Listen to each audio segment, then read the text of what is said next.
Hello बच्चों, स्वागत है आप सभी का आपका अपना YouTube चैनल एमएस एकेडमी में। आज हम लोग पढ़ने वाले हैं linear equation in one variable class 8। यहाँ पे हम लोग सबसे पहले जानेंगे कि अलजेब्रिक एक्सप्रेशन क्या होता है।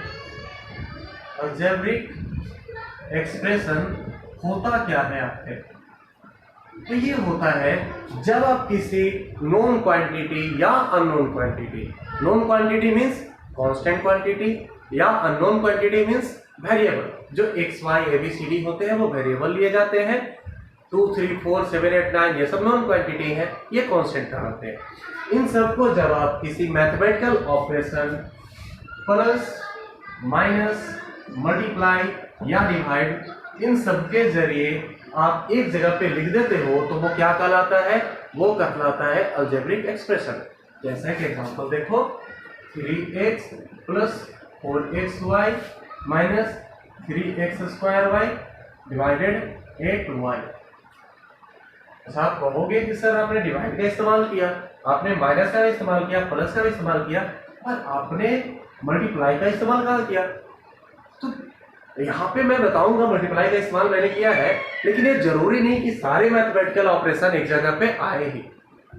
सिर्फ प्लस भी हो सकता है, सिर्फ माइनस भी हो सकता है, और सारे के सारे हो सकते हैं। यहाँ पे मैंने सबका इस्तेमाल किया है, प्लस का भी, माइनस का भी, मल्टीप्लाई का भी और डिवाइड का भी। मल्टीप्लाई क्या है?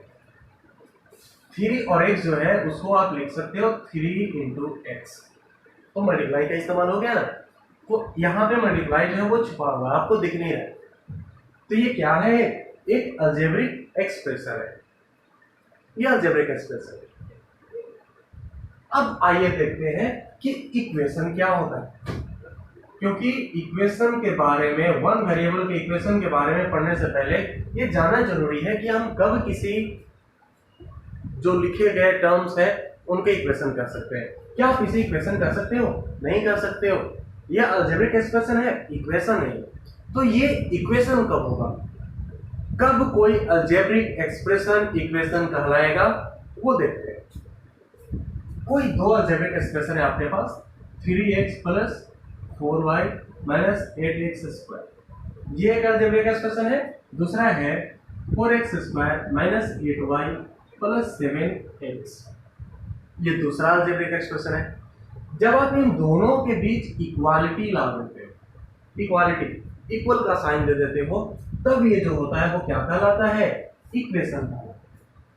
जब आप किसी दो अलजेब्रिक एक्सप्रेशन को इक्वालिटी से जोड़ देते हो, इक्वल का साइन लगा देते हो उनके साथ में, तो वो अलजेब्रिक एक्सप्रेशन कहलाता है। वो अलजेब्रिक एक्सप्रेशंस, दो अलजेब्रिक एक्सप्रेशन क्या कहलाते हैं? इक्वेशन कहलाते हैं। यहाँ पे जो इक्वेशन है बच्चों, वो है x और y, दो वेरिएबल क्वांटिटी दिख रहे हैं हमें, दो अननोन क्वांटिटी दिख रहे हैं, तो 2 वेरिएबल्स हो गया, इक्वेशन इन 2 वेरिएबल।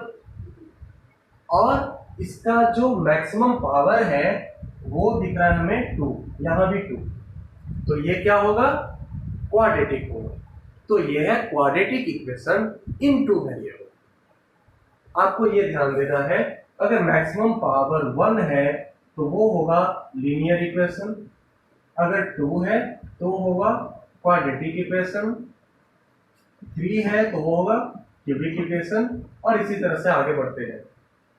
हमें 1 वाले को पढ़ना है, लीनियर इक्वेशन को पढ़ना, और उसमें लीनियर इक्वेशन इन 1 वेरिएबल पढ़ना है। 1 वेरिएबल कहने का मतलब क्या है बच्चों? कोई एक इक्वेशन है 3x प्लस 4y बराबर 8, ये क्या है? पावर कितना है? मैक्सिमम पावर हर जगह पे 1 है, मैक्सिमम पावर 1 है, तो ये लीनियर तो होगा। अब हम वेरिएबल की ओर आते हैं, तो यहाँ पे एक वेरिएबल x है, दूसरा वेरिएबल y है, तो ये हो गया linear equation in 2 variable. Equation क्यों? क्योंकि बीच में इक्वल का साइन है। लीनियर क्यों? क्योंकि मैक्सिमम पावर 1 है। 2 वेरिएबल क्यों? क्योंकि 2 variable. Linear equation in 2 variable, आपको ऐसा समझना है। एक दूसरा एग्जांपल है 4x minus 8 equals 7x plus 5।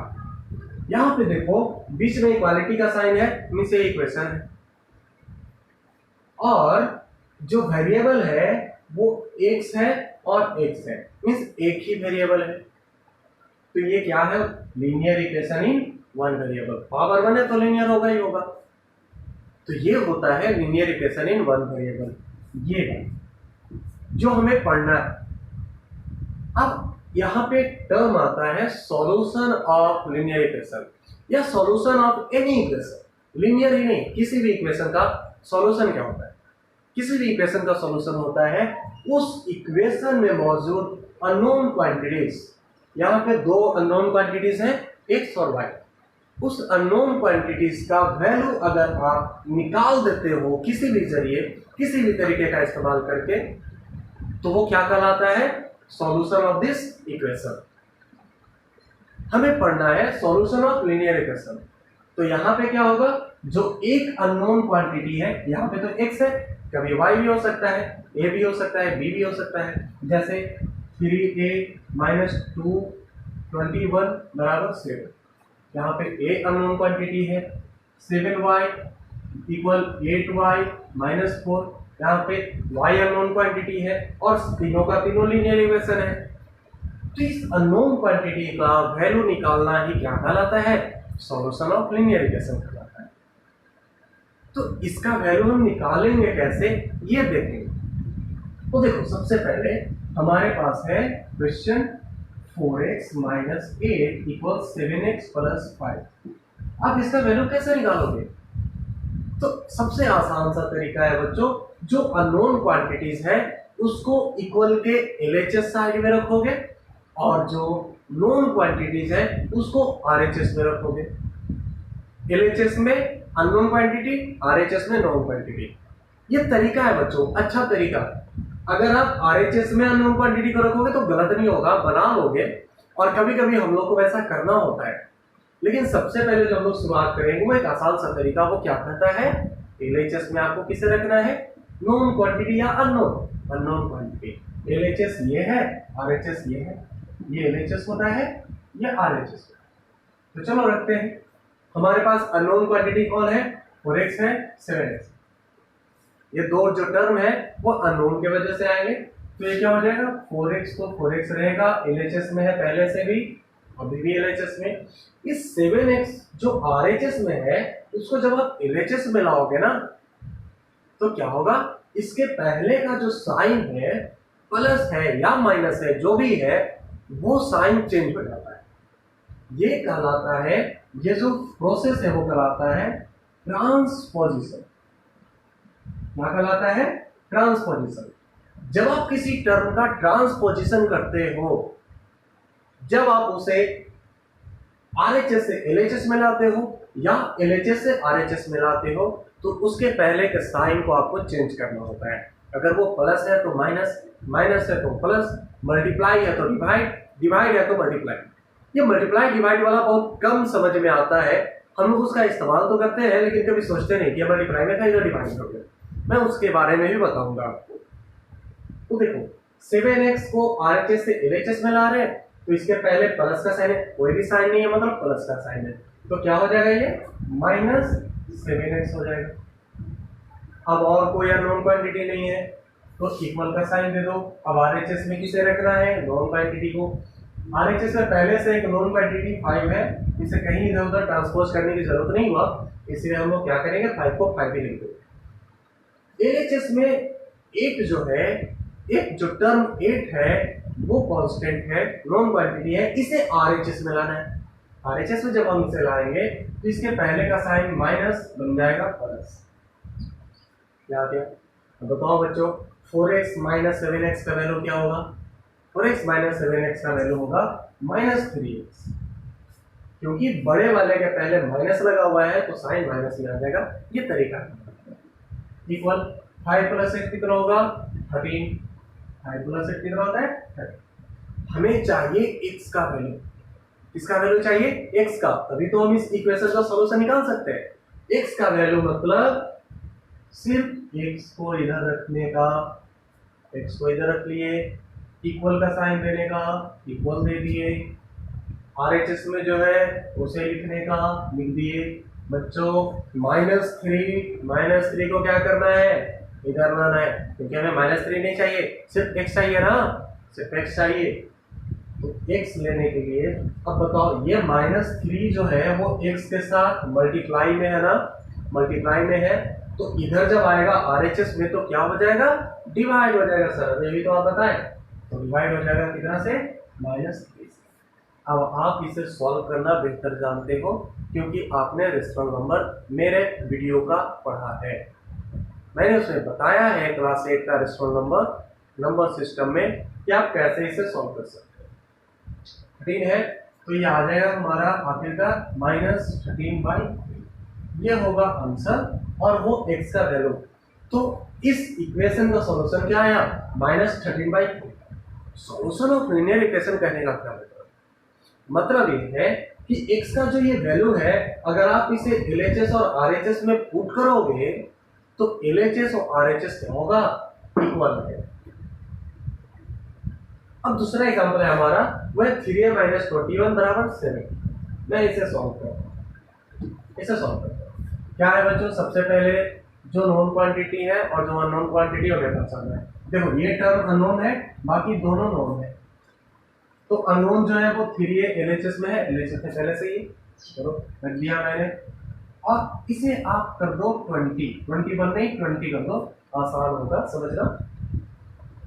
RHS में 7 पहले से ही है, लिख दिया मैंने, -20 है जो LHS में है, RHS में आएगा तो हो जाएगा +20, तो हो जाएगा 3a = 27, और a इक्वल, हमें a चाहिए, a = 27/3 मल्टीप्लाई में है तो क्या हो जाएगा, डिवाइड, और 3 9 जा आ जाएगा 27।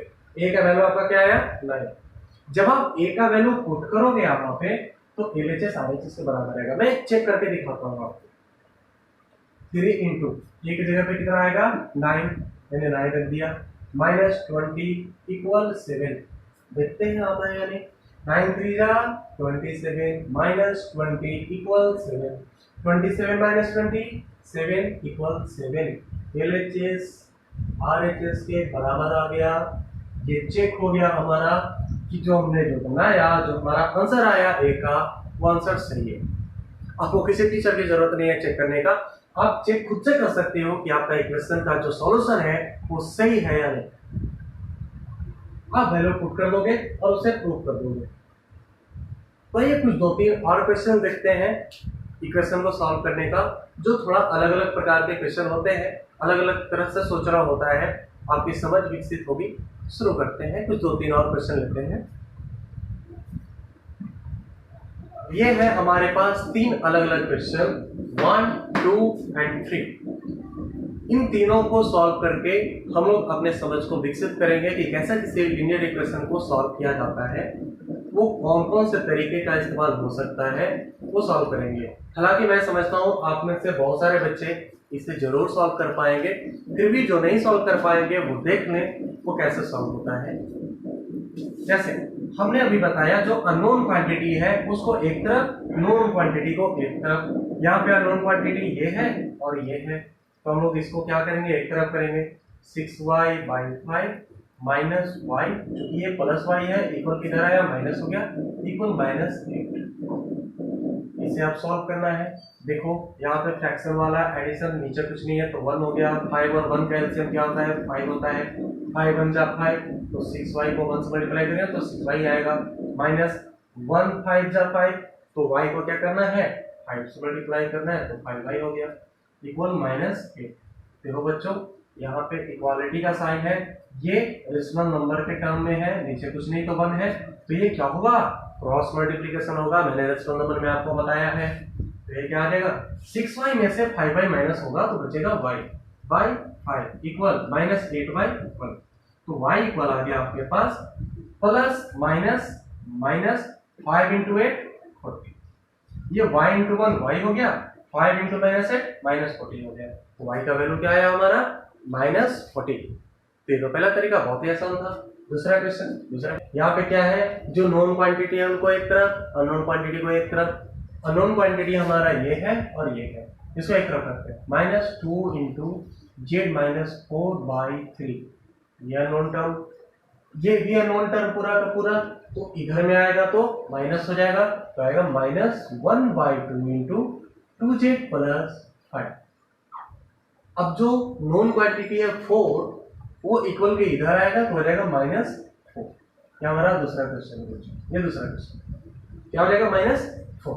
अब आप इसे सॉल्व करोगे तो क्या आएगा, सबसे पहला काम हमारा ब्रैकेट को हटाना। ब्रैकेट को हटाएंगे हम लोग, क्या करेंगे, ब्रैकेट को हटाकर -2 इंटू जेड क्या हो जाएगा -2z, माइनस माइनस प्लस 4 2 जा 8/3 माइनस 1/2 को 2z से मल्टीप्लाई करोगे तो क्या आ जाएगा 1/2 into 2z minus plus minus 1/2 को 5 से मल्टीप्लाई करो तो आ जाएगा 1/2 इंटू 5। क्या है हमारे पास next part, -2z plus 8/3 minus 2 से 2 कैंसिल, क्या बच गया z माइनस 5/2, 5 इंटू 1 5/2। देखो आप इसे सॉल्व कैसे करोगे आसानी से, आप इसे लिख सकते हो -2z/3 प्लस 8/3 लिख सकते हो, तब तो 3 एलसीएम हुआ होगा, अरे -2z और 8 आ गया होगा, लिख सकते हो -z माइनस 5/2 पहले से। ये करने से हमारे पास फायदा ये हुआ कि हमने अननोन क्वांटिटी को ऐसे लिख दिया। अच्छा, इक्वल में -4 तो हर जगह पे आ ही रहा है, -4 तो आ ही रहा है ना। अब हमारे पास सब कुछ क्लियर है, अननोन क्वांटिटीज ये दोनों, नोन क्वांटिटीज ये तीनों, तो इन सबको एक जगह पे अलग अलग कर देंगे। Unknown quantity -2z/3 minus z एक जगह पे हो गया इक्वल -4 RHS से पहले से था प्लस 8/3 इधर से इधर जाएगा तो -8/3 माइनस 5/2 इधर से इधर आएगा तो प्लस 5/2 ऐसा हो जाएगा। अब आप यहाँ से क्या करोगे, एलसीएम लेकर और z का वैल्यू निकाल दोगे। अब तो यहाँ से आसान आ गया ना, ऐसे क्वेश्चन को तो आप सॉल्व करते ही करते हो। यहाँ से जो आप क्वेश्चन बनाओगे वो z का वैल्यू आएगा। इस तरह का सॉल्व करने का मैं अभी आप लोगों को बता दिया, इसलिए इसके आगे मैं आपके सॉल्व नहीं करूंगा, आपको खुद से करना है। जब आप खुद से करोगे तो आपका और समझ विकसित होगा। खुद से क्वेश्चन बनाने की कोशिश करो। अभी आपके बुक्स में बहुत सारे लीनियर इक्वेशन से रिलेटेड क्वेश्चन होंगे, आप उन सबको बनाओगे, बहुत ज्यादा जरूरी है, तभी आपका क्लियर होगा, सिर्फ यहाँ देखने से क्लियर नहीं होगा। नेक्स्ट जो हमारा है वो ये क्वेश्चन, ये भी मैं आप पे छोड़ता हूँ, आप इसे सॉल्व करोगे। मैं समझता हूँ कि इन दो क्वेश्चंस के जरिए आपका लीनियर इक्वेशन सॉल्व करने का जो समझ है वो विकसित हो गया होगा। आप पॉज करके वीडियो को दोनों को छाप लो, उतार लो, कॉपी कर लो, जो भी कहो, और उसके बाद इस क्वेश्चन को जरूर बनाना और बाकी अपने बुक में दिए गए क्वेश्चंस को भी सॉल्व करना। अगले बार जो अगले वीडियो में हम लोग पढ़ने वाले लीनियर इक्वेशन का वो है application of linear equation. Linear equation का एप्लीकेशन जो वर्ड्स प्रॉब्लम आते हैं, जिसमें बहुत सारे बच्चों का प्रॉब्लम होता है। पता नहीं क्यों प्रॉब्लम होता है, मैं नहीं समझता, पर प्रॉब्लम होता है। जब आप उसे पढ़ोगे, जब मेरी वीडियो आप देखोगे उस क्लास का, तो आपका प्रॉब्लम बिल्कुल भी खत्म हो जाएगा। मेरी कोशिश होगी कि आपके एक एक प्रॉब्लम को कंप्लीट करें। ये तो आप पहले से भी जानते होंगे। वर्ड्स प्रॉब्लम हम लोग देखेंगे, वो अच्छा होगा, अगली बार लेकर आएंगे। तब तक के लिए आप पढ़ते रहें, अपना ख्याल रखें। धन्यवाद।